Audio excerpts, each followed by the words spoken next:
அனைவருக்கும் வணக்கம். இது கிஷோபாகடந்து உங்கள் Krishnan. Very good evening to all. இந்த வீடியோ பதிவில் நம்ம பார்த்தோன்னா மந்த்லி பிளான், ஓகேங்களா, ரெண்டாவது மந்த்லி பிளான். ஆல்ரெடி பார்த்தோன்னா ஃபஸ்ட்டு மந்த்லி பிளான் மகாராஜா அப்படிங்கிற அந்த மந்த்லி பிளான் நம்ம பார்த்தோன்னா கம்ப்ளீட் பண்ணிட்டோம்.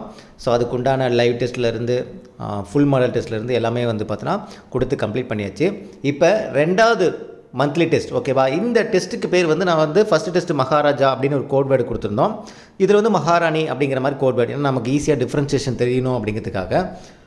இந்த 30 டேஸ் மந்த்லி பிளான் பார்த்தோன்னா உங்களுக்கு மே 1ஆம் தேதியிலிருந்து ஜூன் 3ஆம் தேதி வரையும் உங்களுக்கு நடக்கும், ஓகேங்களா. ஸோ மே 1ஆம் தேதினா ஒரு 2 நாளில் மே 1ஆம் தேதி. ஸோ அந்த நாள்லேருந்து ஸ்டார்ட் ஆகும். ஸோ நீங்கள் பிஃபோராகவே நீங்கள் படிக்க ஆரம்பிச்சிக்கலாம். ஸோ இன்றைக்கி நான் இந்த பிளான் நான் கொடுத்துறேன். இந்த பிடிஎஃப் நம்ம கிருஷோபா அகாடமியோடைய அஃபிஷியல் டெலகிராம் சேனலை நான் சென்ட் பண்ணுறேன். இந்த வீடியோக்கு கீழே இருக்கும். அந்த டெலகிராமில் நீங்கள் டவுன்லோட் பண்ணிக்கங்க, ஓகேங்களா. ஸோ கீழே லிங்க் கொடுத்துருக்கேன், டெலகிராம் சேனலோட லிங்க் கொடுத்துருக்கேன். கிளிக் பண்ணி ஜாயின் பண்ணிக்கங்க. அதில் தான் அடுத்தடுத்த அப்டேட் என்னங்கிறது நம்ம கொடுப்போம், சரிங்களா. சரி, ஓகே. இந்த 30 டேஸ் மந்த்லி பிளான் பார்த்தோன்னா இதுக்கு பேர் மகாராணி, ஓகேவா, மைண்டில் வச்சுக்கோங்க.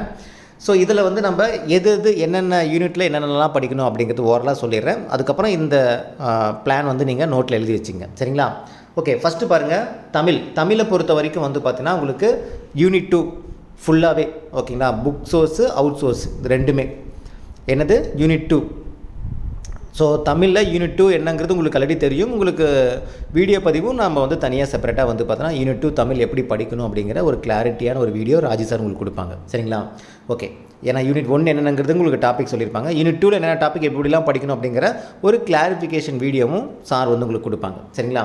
சரி, ஓகே. அடுத்தது ஜிகே பொறுத்த வரைக்கும் பாலிட்டியில் என்னென்ன பாடங்கள் படிக்கணும் அப்படின்னு பார்த்தீங்கன்னா இங்கே பாருங்கள், மத்திய அரசு அறிமுகம், இந்திய நாடாளுமன்றம், இது எல்லாமே டாப்பிக்காக படிக்கணும். பாலிட்டியை பொறுத்த வரைக்கும் லெசனாக இல்லாமல் உங்களுக்கு பார்த்தோன்னா உங்களுக்கு டாப்பிக்காக தான் நீங்கள் படிக்கணும். நம்ம பிளேலிஸ்ட்டில் போய் பாருங்கள், பாலிட்டி லெசன் 2026 பாலிட்டினே கொடுத்துருப்போம். அதில் உங்களுக்கு எல்லாமே நடத்தியிருப்போம். என்னென்ன ஹெட்டிங்கோ அந்த ஹெட்டிங்கில் இருக்கிறது எல்லாமே நடத்தி போட்டிருப்போம், ஓகேங்களா. அதில் நமக்கு பார்த்தோன்னா மத்திய அரசு அறிமுகம், நீங்கள் ஒன்றும் இல்லை 10th ஸ்டாண்டர்ட் சோசியல் சயின்ஸில் மத்திய அரசுன்னு ஒரு பாடம் இருக்குது பார்த்தீங்களா. ஸோ அதை பேஸ் பண்ணி தான் இருந்தாலும் அந்த பாடத்தில் இருக்கக்கூடிய கண்டென்ட் மட்டும் போதுமானது கிடையாது.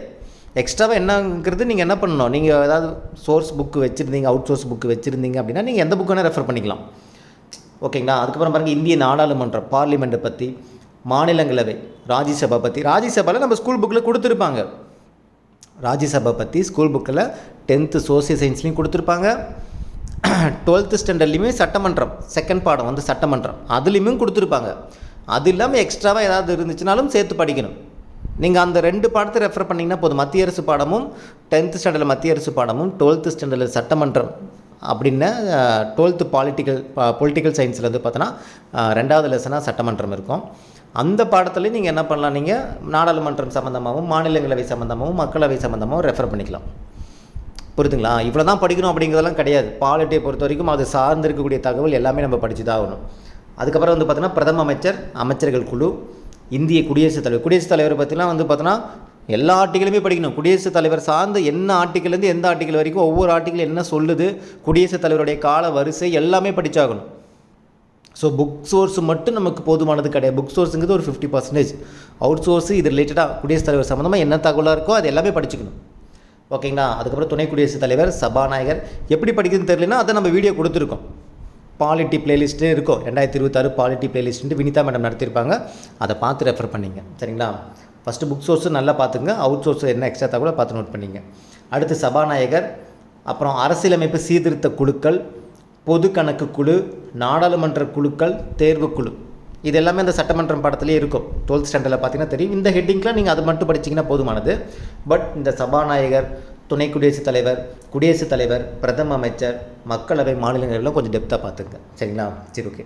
இதெல்லாம் டாப்பிக்காக படிக்கணும். இப்போது சொல்கிறேன் டாப்பிக்காக படிக்கணும், சரிங்களா. So 12 topic. எக்கனாமிக்ஸ் பொறுத்த வரைக்கும் லெசனே தான். 11th ஸ்டாண்டர்டு உங்களுக்கு பார்த்தோன்னா இருக்கக்கூடிய எக்கனாமிக் லெசன்ஸ் பார்த்தோன்னா ஊரக பொருளாதாரம் அப்படின்ட்டு 11th ஸ்டாண்டர்டில் கொடுத்துருப்போம். அதேமாதிரி இந்திய பொருளாதாரம் சுதந்திரத்திற்கு முன்னரும் பின்னரும், ஓகேங்களா. 11th ஸ்டாண்டர்ட் இந்த 2 பாடமும் எக்கனாமிக்ஸில் படிக்கணும். புக் சோர்ஸ் மட்டும் நீங்கள் நல்லா தரவாக படிச்சிங்கன்னா போதுமானது, ஓகேங்களா. அடுத்து ஐஎன்எம்மில் பார்த்தோன்னா தேசியம் காந்திய காலகட்டம் 10th ஸ்டாண்டர்டில் இருக்கும். அதுக்கப்புறம் பார்த்தோன்னா தமிழ்நாட்டில் விடுதலை போராட்டம் 10th ஸ்டாண்டர்டில் இருக்கும். இதில் இருக்கக்கூடிய தகவல் நல்லா பார்த்துங்க. இப்போ தேசிய காந்திய காலகட்டத்தில் உங்களுக்கு என்னெல்லாம் வருதோ அதை சார்ந்திருக்கக்கூடிய எக்ஸ்ட்ரா தகவல் நீங்கள் ஏதாவது புக்கு வச்சுருந்தீங்க அப்படின்னா, வெங்கடேசன் புக்கு நீங்கள் வச்சுருந்தீங்கன்னா அதை சார்ந்து நீங்கள் படிச்சுக்கலாம். நான் சொல்கிறது புரியுது. உப்பு சத்தியாகிரகமா? ஓகே, உப்பு சத்தியாகிரகம் சார்ந்தமாக நீங்கள் அந்த 10th சோசியலில் இருக்கிற பாடம் படிச்சிருவீங்களா, அது சார்ந்து எக்ஸ்ட்ரா என்னென்ன தகவலாக இருக்கோ சேர்ந்து படிச்சிங்க. நம்ம எடுக்கக்கூடிய கொஸ்டின் டெப்த்தாக தான் எடுப்போம். நீங்கள் வெங்கடேசன் புக்கில் நீங்கள் படித்தாலும் ஓகே தான், நீங்கள் எந்த சோர்ஸ் படித்தாலும் சரி. ஆனால் அது ரிலேட்டடாக எக்ஸ்ட்ரா தகவல் என்ன இருக்கோ அதை படிச்சிங்க. புக் சோர்ஸு ஓகே தான். புக் சோர்ஸ்லேருந்து கேள்விகள் நம்ம டெஸ்ட்டில் கொடுப்போம், அவுட் சோர்ஸ்லேருந்தும் பாயிண்ட்ஸ் கொடுப்போம். நம்ம மகாராஜா டெஸ்ட் அட்டன் பண்ணவங்களுக்கு தெரிஞ்சிருக்கும், கொஸ்டின் ரொம்ப டெப்த்தாக தான் எடுத்திருப்போம். ஓகேங்களா? ஏன்னா நீங்கள் அந்த ஸ்பாட்டில் எப்படி திங்க் பண்ணுறீங்க அப்படிங்கிறது. ஓகேங்களா? ஸோ அந்த பாடத்தில் இருக்கக்கூடிய ஒவ்வொரு ஹெட்டிங்காக படிக்கும்போது அதை சார்ந்திருக்கக்கூடிய எக்ஸ்ட்ரா தகவல் நீங்கள் வச்சிருக்கக்கூடிய ரெஃபரன்ஸ் புக்கில் இருந்துச்சுன்னா நோட் பண்ணி வச்சு படிச்சிங்க. இல்லையா நாமளே ஒரு வீடியோ பதிவு மோகன் சார் கொடுத்துருப்பாங்க. தேசியம் காந்திய காலகட்டம்னே ஒரு பாடம் வந்து நான் பார்த்தீங்கன்னா 2026 ஐஎன்எம் வீடியோ அப்படின்ட்டு ப்ளேலிஸ்ட்டில் இருக்கும். ஐஎன்எம் வீடியோன்ட்டு அதில் பாருங்கள், தேசிய காந்திய காலகட்டம் சார் நடத்திருப்பார்.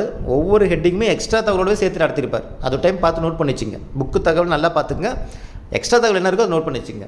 அடுத்து தமிழ்நாட்டில் விடுதலை போராட்டம், இது 10th சோசியலில் இருக்கும்.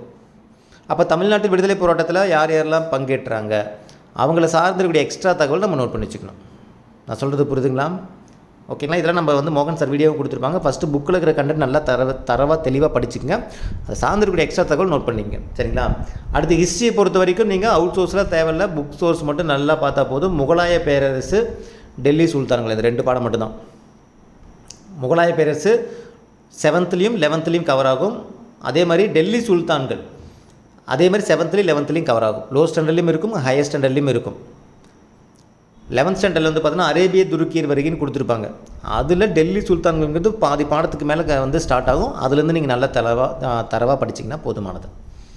ஆனால் லோ ஸ்டாண்டர்டில் டெல்லி சுல்தான்கள்னு பாடமாகவே கொடுத்துருப்பாங்க. அந்த பாடம் ஃபுல்லாக படிக்கணும். 7th ஸ்டாண்டர்டில் 11th அரேபிய துருக்கியர் வருகைன்னு கொடுத்துருப்பாங்க. அந்த பாடத்துக்குள்ளே டெல்லி சுல்தான்களுடைய பார்ட் கொடுத்துருப்பாங்க. அதை மட்டும் நல்லா தெளிவாக நீங்கள் படிச்சுக்கிட்டால் போதுமானது. ஓகேங்களா?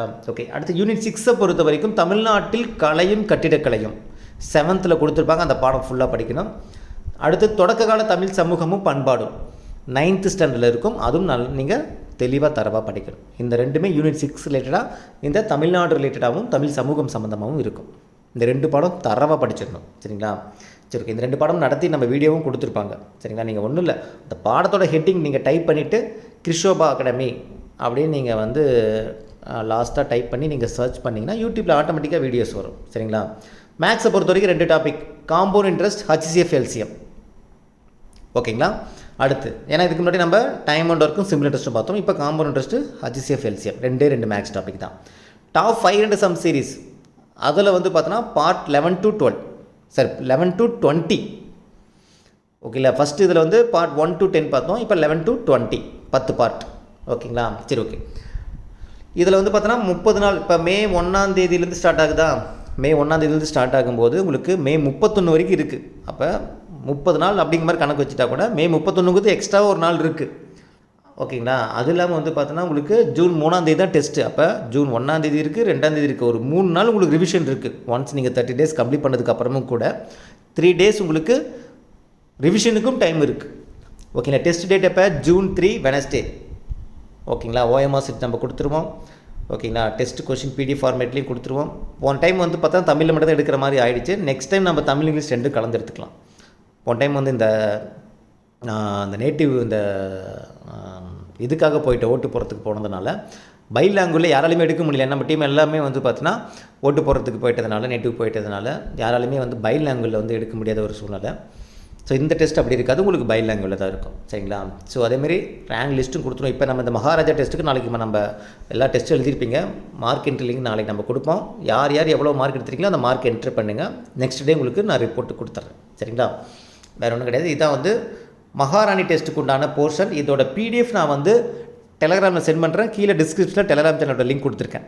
நாளையிலேருந்து திரும்பவும் ஆக்டிவ் ஆகிடும். நம்மளுடைய யூடியூப் சேனல் திரும்பவும் ஆக்டிவ் ஆகிடும். ஆக்டிவ் மோடுக்கு வந்துடும். எல்லோரும் ஃபுல் ஃப்ளெஜ்டாக அகைன் படிக்க ஆரம்பிச்சிருங்க. ஓகேங்களா? ஸோ இந்த டெஸ்ட்டுக்கு நடுவில் ஒரு 4-5 நாள் கேப் வந்து இந்த ஓட்டு போடுறதுக்காக எல்லோரும் நேட்டிவ் போனதுனால, அதனால் வீடியோ எதுவுமே போஸ்ட் பண்ணியிருக்க மாட்டோம். ஸோ இன்றைக்கி தான் எல்லாருமே செட்டில் ஆனோம். ஸோ அதுக்கப்புறம் ஸ்டார்ட் பண்ணியாச்சு. அடுத்தடுத்த வீடியோ பதிவு உங்களுக்கு கண்டினியூஸாக வந்துக்கிட்டே இருக்கும். உங்களை என்கரேஜாகவும் வச்சுக்கிட்டே இருக்கும். நீங்கள் தொடர்ந்து ஃபாலோ பண்ண ஆரம்பிச்சிடுங்க. ஓகேங்களா? பிளான் பண்ணிங்க. இதை நான் வந்து 2ஆக பிரித்து உங்களுக்கு அந்த 15 நாள் என்னெல்லாம் படிக்கணும், அடுத்த 15 நாள் என்னெல்லாம் படிக்கணும், எப்பப்போ என்னென்ன லைவ் டெஸ்ட்டு எல்லாமே அடுத்தடுத்த அப்டேட் நான் கொடுக்குறேன். இப்போ அது ஃபஸ்ட்டு என்னென்ன பாடம் நோட் பண்ணி வச்சுக்கங்க. இந்த ஆர்டர் படி படிச்சுக்கிட்டே வாங்க. நாளைக்கு வந்து 15 நாள் 2வது 15 நாள் எப்படி என்னெல்லாம் படிக்கணும் அப்படிங்கிறத நான் சொல்கிறேன். ஓகேங்களா? ஸோ அடுத்தடுத்த ஐடியா இது எப்படி முடிக்கும் எல்லாமே உங்களுக்கு நான் வந்து ஜிகே எப்படி படிக்கணும், தமிழ் எப்படி படிக்கணும் எல்லாமே எல்லாத்துக்கும் வீடியோஸ் 1 by 1 வந்துக்கிட்டே இருக்கும். ஃபாலோ பண்ணிங்க. சரிங்களா? ஓகேவா? ஓகே, இந்த வீடியோ உங்களுக்கு பிடிச்சிருக்குன்னு நினைக்கிறேன். மீண்டும் அடுத்த ஒரு தகவலோடு சந்திக்கலாம். இது கிஷோப் அகாடமி உங்கள் கிருஷ்ணன். தேங்க்யூ.